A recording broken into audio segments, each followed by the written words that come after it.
अपने वोटर को जो है इस तरह धोखा देंगे, उनका कोई सियासी मुस्तकबिल है जो है वो नहीं रहेगा। और ये इस सारे बहरान में खुल के हमारे सामने आया है, जो पाकिस्तान के लिए बहुत मुस्बत पेशरफ्त है। दूसरा, मैं ये समझता हूँ कि इसमें ये जो सुप्रीम कोर्ट का हालिया फ़ैसला है, जिसके नतीजे में पहली बार पाकिस्तान में सियासी जमातों के अंदर एक जमहूरियत जो है वो आएगी, और पहली बार जो सुप्रीम कोर्ट ने ये एक डिफ़ाइन किया है, जो आर्टिकल 63A में तो पहले से डिफ़ाइंड था, लेकिन सुप्रीम कोर्ट ने उसको मज़ीद इसको एक अब बना दिया है कि जो पार्लिमानी पार्टी है वो असल ताकत है सियासी जमातों की। लिहाजा जो खाली जो ऊपर बैठे हुए पहले फ़ैसले जो बंद कमरों में होते थे सियासी जमातों में, अब वो भी नहीं हो सकेंगे। पार्लिमानी पार्टीज़ की मीटिंग्स जो हैं उनको रेगुलेट करना पड़ेगा, और पार्लिमानी पार्टीज़ जो हैं वो फ़ैसला करेंगी कि उनका जो लीडर ऑफ़ द हाउस हैं वो कैसे चलेंगे, कैसे रिमूव होंगे, क्या होगा। ये बहुत बड़ी एक मैं समझता हूँ कंट्रीब्यूशन है सुप्रीम कोर्ट की, जो उन्होंने सियासी जमातों के अंदर जमहूरियत के लिए जो है की है। सबसे जो मैं मूड पॉइंट मैं अपनी जो एक इस वक्त जो मामला चल रहे हैं उन पे आने से पहले, एक मुलाकात हुई है परसों इलेक्शन कमीशन ऑफ पाकिस्तान की जो हुक्मरान इत्तेहाद है उनके लोगों से, कल हुई है, और उसमें उन्होंने डिस्कस किया है पीटीआई का फंडिंग केस। ये एडमिटेड है कि उन्होंने पीटीआई का फंडिंग केस डिस्कस किया है। अब जो इलेक्शन कमीशन ऑफ पाकिस्तान है, इसके जो चेयरमैन हैं और जो मेंबरान हैं, वो तमाम के तमाम हाई कोर्ट के जज के बराबर तनख्वाह लेते हैं, और सुप्रीम कोर्ट के जज के बराबर लेता है चीफ इलेक्शन कमिश्नर। और उनके जो पर्क्स और प्रिविलेजेस हैं वो तमाम जो हैं वो पाकिस्तान की आला अदालतों के जजेस के मुताबिक हैं। और इसी पैरेलल में, यानी इसी नौयत में, उनकी जो कोड ऑफ कंडक्ट है वो उनके ऊपर अप्लाई होता है, जो सुपीरियर कोर्ट्स का कोड ऑफ कंडक्ट है। कभी भी कोई आला अदालत का जज अपने पेंडिंग केस के ऊपर एक फरीक से मुलाकात नहीं करता, उससे उसके ऊपर डिस्कशंस नहीं करता। ये जो मुलाकात हुई है, ये कोड ऑफ कंडक्ट जो है इलेक्शन कमीशन ऑफ पाकिस्तान का, पाकिस्तान की अदलिया का, उसकी सरीहन खिलाफ वर्जी है। किस तरह से इलेक्शन कमीशन और उनके मेंबरान एक पेंडिंग केस के ऊपर, जो जुडिशल साइड के ऊपर उन्होंने फ़ैसला करना है, उनकी एक मुखालिफ पार्टी का जो जिसके ऊपर वो बात कर रहे हैं उसके ऊपर वो मुलाकात कर सकते हैं। ये जो कोड ऑफ कंडक्ट है उसकी संगीन खिलाफ वर्जी के मरतकब हुए हैं चीफ इलेक्शन कमिश्नर और मेंबरान इलेक्शन कमीशन, जो उस वफद से उन्होंने कल मुलाकात की है। आपको याद होगा कि जब केस चल रहा था अभी डिप्टी स्पीकर, ये जो हमारा पंजाब की रूलिंग का, तो बार कौंसिल के लोगों ने, जो बरह रास्त फ्रीक भी नहीं थे, उन्होंने चीफ जस्टिस पाकिस्तान से मिलने की कोशिश की, तो चीफ जस्टिस पाकिस्तान ने उन्हें मिलने से इनकार कर दिया, ये कह के कि आपका केस हमारे पास पेंडिंग है, आप उसमें एक फ्रीक हैं, लिहाजा इस वक्त आपकी मुलाकात जो है वो मेरे साथ चैम्बर में मुनासिब नहीं है। ये एक उन्होंने जो एक हायर मॉरल, एक मॉरल और लीगल जो प्रिंसिपल है, जो असूल है, उसको उन्होंने जो है वो चीफ जस्टिस पाकिस्तान ने एक्सप्लेन किया, और उन्होंने कहा कि मैं इस वक्त आपसे मुलाकात नहीं कर सकता। दूसरी तरफ इलेक्शन कमीशन के मेंबरान ने इस असूल को बालाए ताक रख के पेंडिंग केस के ऊपर एक फ्री के साथ मुलाकात की, और उन्हें यकीन दिलाया है कि जनाब ये फ़ैसला जो है वो हम करेंगे। ये उन्होंने बाद में प्रेस कॉन्फ्रेंस भी की है, उन्होंने बाद में प्रेस रिलीज़ भी जारी की है। सो ये जो अब है इनका जो कंडक्ट है उसकी वायलेशन में अब हम अपनी लीगल टीम से बात कर रहे हैं, और ये एक फ़िट केस है proceed against election commissioner and मेंबरान के, उनके ख़िलाफ़ जो है वो जुडिशल जो कमीशन है उसमें रेफरेंस भेजा जाए और इनको इनके ओहदों से बर्खास्त किया जाए। इससे पहले भी आज मुल्क में जो बहरान है, इस बहरान की सबसे बड़ी वजह इंतखाबात का ना होना है। जब स्पीकर की रूलिंग का केस आया था और उसके बाद वो केस सुप्रीम कोर्ट में चैलेंज हुआ था, तो बिल्कुल वाज़ेह था कि सुप्रीम कोर्ट ये कह रही थी, उस वक्त जजेस को बुला के भी उन्होंने, जो पॉलिटिशियंस को बुला के भी शहबाज शरीफ साहब की भी बात सुनी, बिलावल भुट्टो की बात भी सुनी, और वाज़ेह था कि सुप्रीम कोर्ट का जो एक उस वक्त मतमाय नज़र था वो ये था कि इलेक्शंस की तरफ जाना चाहिए, क्योंकि एक सवाली एक पॉलिटिकल क्वेश्चन है, और पॉलिटिकल क्वेश्चन जो है वो अदालतों में रिजॉल्व नहीं होते, वो लोग रिजॉल्व करते हैं। उस वक़्त अगर आपको याद होगा, इलेक्शन कमीशन ऑफ पाकिस्तान में चीफ इलेक्शन कमिश्नर का ये बयान आया कि हम तो इलेक्शन करा ही नहीं सकते अक्टूबर तक। आज इस मुल्क में जो बहरान है वो इलेक्शन कमीशन के उस बयान की वजह से, जिन्होंने उस वक़्त इलेक्शन कराने से इनकार कर दिया, जो उनकी आइनी ज़िम्मेदारी थी आइन के तहत कि उन्होंने इलेक्शन करवाने हैं, उन्होंने इलेक्शन करवाने से इनकार कर दिया और मजबूत किया मौजूदा हुक्मरान इत्तेहाद के एजेंडे को, ताकि वो आए और मुल्क का बेड़ा गर्क कर दे, जो इन्होंने कर दिया।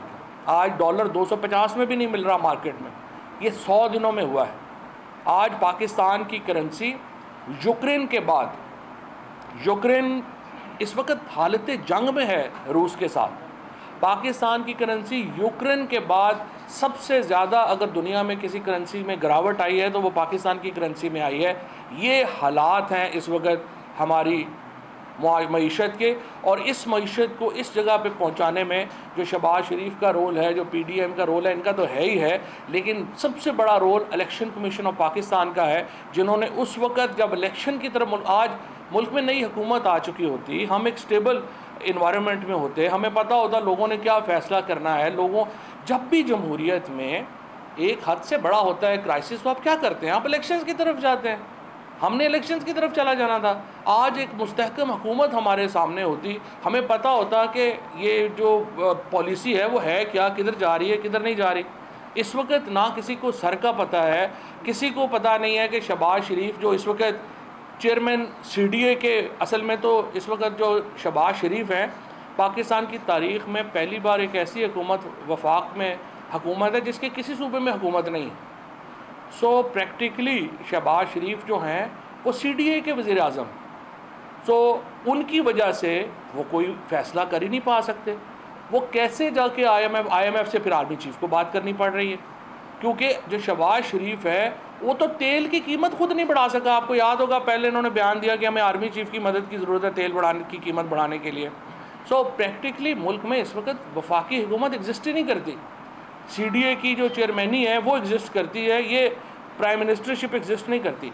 अब IMF जो है उसके साथ हमारा मुआहदा अभी तक इसलिए नहीं हो पा रहा कि उनको भी समझ नहीं आ रही कि जब चारों सूबे ही इनके साथ नहीं हैं, जब इनकी अपने मुल्क में जो है ये बेचारे जो हैं ये जाके बर्गर भी अकेले नहीं खा सकते, बाहर लोग इनको लोटे लोटे के नारे लगाते हैं, ये जाके जो है वो किसी भी पब्लिक मुकाम के ऊपर खड़े ही नहीं हो सकते, तो वो IMF वाले भी परेशान हैं। ज़ाहिर है उनका यहाँ पे भी डायरेक्टरेट है, वो कहते हैं इनसे बात करें तो करें क्या।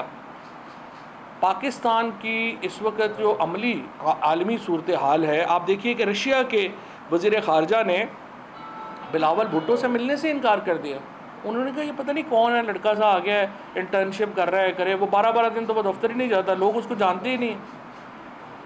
आपने अपनी फ़ॉरेन पॉलिसी में ख़ुद को तनहा कर लिया, आपने अपनी मुआशी पॉलिसी में ख़ुद को जो है वो तबाह बर्बाद कर लिया, और अब आप एक अड़े हुए हैं कि नहीं हमने इलेक्शन नहीं कराने। इलेक्शन क्यों नहीं कराने? ये सिर्फ जो PTI को इससे इनको डर पड़ा हुआ है कि ये 2 तिहाई अक्सरियत से इमरान खान जीत जाएगा।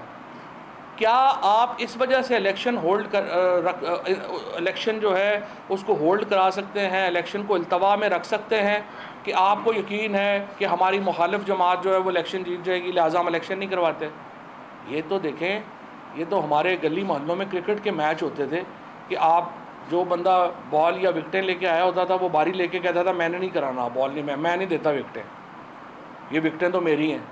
इस तरह का बच्चों वाला एटीट्यूड है इनका, और इस एटीट्यूड के साथ ये मुल्क को शदीद नुकसान पहुंचा रहे हैं। ये अगर आपने इलेक्शन नहीं करवाने इस डर से कि इमरान खान इलेक्शन जीत जाएगा, फिर आप मुल्क में कोई और सिस्टम कर लें, फिर आप जो है वो कहें कि हमने और कोई कम्युनिस्ट जो निज़ाम था रूस में वो सिस्टम बनाना है, हमने डिक्टेटरशिप लानी है, क्योंकि जमहूरियत में तो ये नहीं हो सकता। आप इसलिए तो इलेक्शन इल्तवा में नहीं रख सकते कि मुझे डर है मेरा मुखालिफ जीत जाएगा, मैं इलेक्शन ही नहीं करवा रहा। ये तो एक अजीब गरीब बात है। अब आइए ये जो फाइनेंशियल टाइम्स की जो स्टोरी है इसके ऊपर जो बात हुई, पहली बात तो ये है कि जो फाइनेंशियल टाइम्स में कोई नई बात नहीं हुई। हम मान रहे हैं कि ये $1.3 मिलियन जो हैं ये पीटीआई को वोटन से ट्रांसफ़र हुए थे। हमने ये डिक्लेयर किए हुए हैं अकाउंट। इसमें अभी तक मुझे समझ नहीं आई कि हमने एलिगेशन क्या है और हमने जवाब क्या देना है। मिसाल के तौर के ऊपर अगर दुनिया में जो फ़ंड रेजिंग है वो ऐसी होती है जैसे आप और पहली बात मैं आपको कहूँ, इमरान खान पाकिस्तान के सबसे बड़े फ़ंड गेटर हैं। ये सिर्फ 9 अरब रुपया इस साल शौकत खानम ने इकट्ठा किया है। नमल ने अभी पिछले 2 हफ्तों में $2 मिलियन इकट्ठा किया है। इसी तरह से जो पीटीआई की नामंजूर.com है, उसको मेरे ख्याल है को 5-6 दिनों में 47 करोड़ रुपया जो है वो ओवरसीज़ पाकिस्तानीज़ ने दिया है। ये जो एक मुहिम है पीडीएम की इस वक्त, और ये जो इस वक्त लगे हुए हैं पीपल्स पार्टी और नून वाले और जेयूआई फजलुर रहमान, जो ओवरसीज़ पाकिस्तानीज़ के ख़िलाफ़ जो इनका टायरेड है, ओवरसीज़ पाकिस्तानीज़ के ख़िलाफ़ जो ये नफ़रत का इजहार कर रहे हैं, ये हैरानकुन है। क्योंकि एक तो मुझे कोई भी देखे, कोई थोड़ी बहुत अकल रखता होगा, जो पॉलिटिकल थिंकिंग रखता होगा, वो कैसे 90 लाख लोगों के ख़िलाफ़ जो इस वक्त बाहर बैरून मुल्क पाकिस्तान की इज़्ज़त हैं, जो पैसे कमा रहे हैं, $31 बिलियन तो उन्होंने अभी भेजे हैं। अगर वो ये 31 बिलियन IMF से तो हम $3 बिलियन ले रहे हैं, ओवरसीज़ पाकिस्तानीज़ ने तो $31 बिलियन भेजा है पाकिस्तान को। अगर वो ये पैसे नहीं भेजें, हमारी तो कमर टूट जाए। हमें पीटीआई जो है, हम ओवरसीज़ पाकिस्तानीज़ के ऊपर फ़ख्र करते हैं, हम ओवरसीज़ पाकिस्तानीज़ को अपनी बैकबोन कंसिडर करते हैं। मुझे समझ नहीं आती कि ये फजलुर रहमान, शहबाज शरीफ और ये बिलावल और ये जो पीडीएम के लोग हैं, ये ओवरसीज़ पाकिस्तानी से नफ़रत में क्यों मुब्तला है। पहले इन्होंने उनका वोटिंग राइट ख़त्म कर दिया कि नहीं, ये सारे इमरान खान को वोट देंगे। उसके बाद आके अब ये उनके कह रहे हैं कि जी ये फंडिंग ना किया करें। ये हैरानकुन बात है। हमें चाहे आरफ नकवी हों, हमें आरफ नकवी वहाँ पे केस का सामना कर रहे हैं कि अमेरिकन फाइनेंशियल रेगुलेशंस की उन्होंने ख़िलाफ़ वर्जी की। हो सकता है वो केस सही हो सकता है वो केस गलत हो, लेकिन हमें नहीं पता। लेकिन हमें आरफ नकवी हमारा विलन तो नहीं है। अमेरिकन अगर फाइनेंशियल उन्होंने किया है, वो अमेरिका ने उन पर केस किया हुआ है, वो करें ना करें। और इस जो कहानी है उसमें जवाब तो उन्हें इस बात का देना है कि वो कह रहे हैं कि $20 मिलियन तो शरीफ जो फैमिली ब्रदर्स हैं, शरीफ नवाज शरीफ और शहबाज शरीफ, उनको ऑफ़र हुए थे। उन्होंने तो उसकी तरदीद ही नहीं की, उन्होंने तो ऑफ़र ही नहीं, उन्होंने तो उसको आके बताया ही नहीं हमें कि उसके ऊपर उनका क्या मौक़िफ़ है। इलेक्शन कमीशन ऑफ पाकिस्तान को हम ये कह रहे हैं कि देखें, हम जो फंडिंग करते हैं वो हम ऐसे ही करते हैं और हम आगे भी ऐसे ही करेंगे। क्यों, हम कैसे फंडिंग कर रहे हैं? इमरान खान जाते हैं, वो वहाँ पे डिनर्स होते हैं, उनके टिकट्स होते हैं। हमें 40,000 लोगों ने 2008 से 2013 के दरमियान फंडिंग की। उस 40,000 लोगों की हमने तकरीबन जो फंडिंग की है वो 3.5-4 अरब रुपए की फंडिंग की है। उनमें से 25 करोड़ रुपया कहते हैं कि जी ये आपको ये जो वोटन है इसने भेजा था। तो वोटन ने भी जो भेजा था वो भी क्रिकेट मैच हुआ था। इमरान खान ने सालों के बाद जाके वहाँ पे बॉलिंग की थी उस मैच में, और उसमें लोग आए, उन्होंने पैसे दिए। वो पैसे जो हैं ब्रिटिश लॉज में भी एफिडेविट हुआ। यहाँ पे मैं इलेक्शन कमीशन ऑफ पाकिस्तान में आरफ नकवी ने एफिडेविट दिया और उन्होंने कहा कि ये बिल्कुल लीगल पैसा है और आरफ नकवी पाकिस्तानी है। उन्होंने वो पैसा भेजा, वो पैसा जो है वो लीगल तरीके से पाकिस्तान आया, लीगल तरीके से डिक्लेयर हुआ। और इसी तरीके से पाकिस्तानी हैं जो हमें $100 भेजते हैं, जो $50 भेजते हैं। कई जो पाकिस्तानी हैं उन्होंने जो है वो $10 भी जो है वो दिए हैं। ये पॉलिटिकल पार्टीज ऐसी फंडिंग करती हैं। पीपल्स पार्टी और नून लीग ने सेठ पकड़े हुए हैं, माफियाज पकड़े हुए हैं। अभी आपने देखा PMLN ने जिस तरह से ये मरियम औरंगज़ेब के हस्बैंड जो है अली तासीर, उन्होंने सिगरेट कंपनीज को अरबों रुपए की कंसेशंस लेके दी। वहाँ से तो पैसा आया है, अब वो पैसा किधर गया है हमें नहीं पता। हो सकता है वो नून लीग की फंडिंग में गया हो, तहकीकात होंगी तो पता चलेगा। हो सकता है मरियम औरंगज़ेब ने पैसे लगाए हों इसके लिए। PTI ऐसे नहीं करती। हम पब्लिक फंडिंग करते हैं। हम अपने जो पाकिस्तान के अंदर लोग हैं, पाकिस्तान से बाहर लोग हैं, हम प्रेफर करते हैं कि बजाय 4 सेठ हमें पैसे देने के या 4 कंपनियां हमें पैसे देने के, हमें ओवरसीज़ पाकिस्तान के अंदर लोग जो हैं वो पैसे दें। छोटे छोटे बच्चे जलसों में आते हैं, वो अपनी जो पॉकेट मनी है वो इमरान खान को दे के जाते हैं। ये एतमाद है इमरान खान का, लोगों का इमरान खान के ऊपर, और ये एतमाद है इमरान खान का जिनको अभी तक शौकत खानम 70 अरब रुपया खर्च कर चुके हैं कैंसर हॉस्पिटल, कैंसर के मरीज़ों के ऊपर। और ये कहाँ से आया? इमरान खान के पास तो 70 अरब नहीं है, पीटीआई के किसी बंदे के पास तो 70 अरब नहीं है। ये पाकिस्तान के लोगों का पैसा है या ओवरसीज़ का पैसा है जिन्होंने दिया। अच्छा, अब जिस तरह ये अगर नमल जो है, यहाँ पे ज़्यादातर मेरे ख्याल 2/3 से ज़्यादा जो स्टूडेंट्स हैं वो बग़ैर फ़ीस के पढ़ रहे हैं।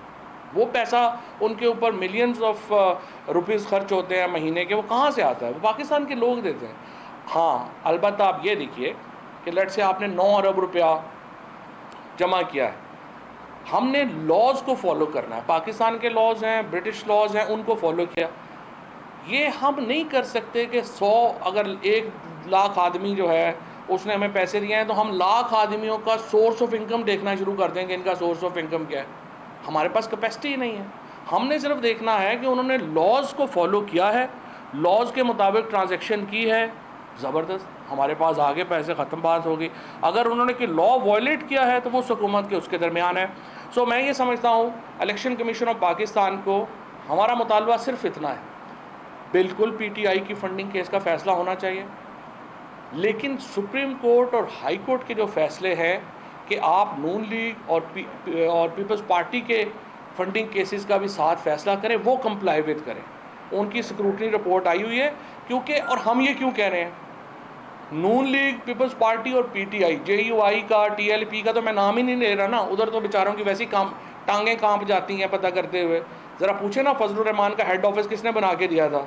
खुद बेनज़ीर भुट्टो, हाफिज़ हुसैन अहमद शहीद जो हैं, हाफिज़ हुसैन अहमद ने लिखा कहा है कि अपना ये पैसा जो है वो लिबिया ने जो है उस वक्त दिया था। सैफ कज़ाफ़ी खुद पाकिस्तान आए थे इनैगोरेट करने इनका हेड ऑफिस। बेनज़ीर भुट्टो शहीद ने अपनी किताब में लिखा है कि उसामा बिन लादन से मेरी हुकूमत हटाने के लिए नवाज शरीफ ने पैसा लिया था। अब बेनज़ीर भुट्टो शहीद का बेटा जो है वो तो बेनज़ीर को रिप्रेजेंट नहीं करता, वो तो अपने अबू जी को रिप्रेजेंट करता है। अदरवाइज़ जो उनकी वालदा हैं उनकी तो जदोजहद रही है शरीफ फैमिली के ख़िलाफ़, और उन्होंने तो इस फस्तायत के ख़िलाफ़ हमेशा आवाज़ उठाई है। इसीलिए आज पीपल्स पार्टी ख़त्म हो गई है। बिलावल भुट्टो का बेनज़ीर से तो ताल्लुक़ ही नहीं लगता, वो तो सारे अपने, वो तो जरदारी फैमिली है। पिछली दफ़ा भी मैंने भुट्टो कहा तो अमीर हुसैन भुट्टो साहब का मुझे मैसेज आया, वो बड़े मेरे से नाराज़ हुए। उन्होंने कहा कि आप जरदारी को जो है वो भुट्टो भुट्टो कही जा रहे हैं।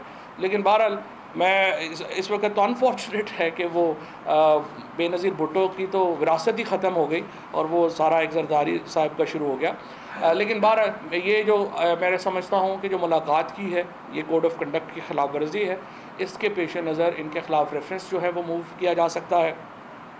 उसके बाद जो केस का फ़ैसला है वो पीपल्स पार्टी, पीएमएलएन और पीटीआई का केस इकट्ठा लोगों के सामने रखा जाए, और उसकी ज़रूरत इसलिए है कि लोग एक कंपैरिजन कर सकें, लोग देख सकें कि कौन सी पार्टी कैसे फ़ंड इकट्ठा करती है।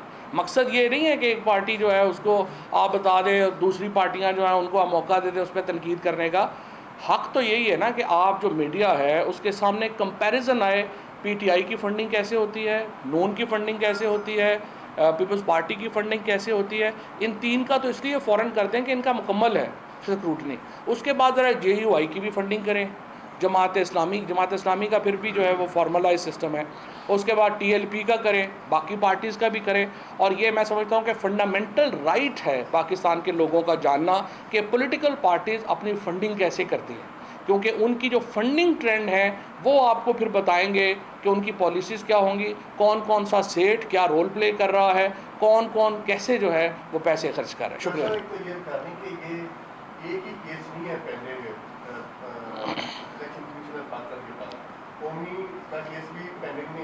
उसका भी फैसला नहीं हो रहा, मनी लॉन्ड्रिंग का भी है और मॉनिटरिंग का भी अभी तक फैसला नहीं हुआ।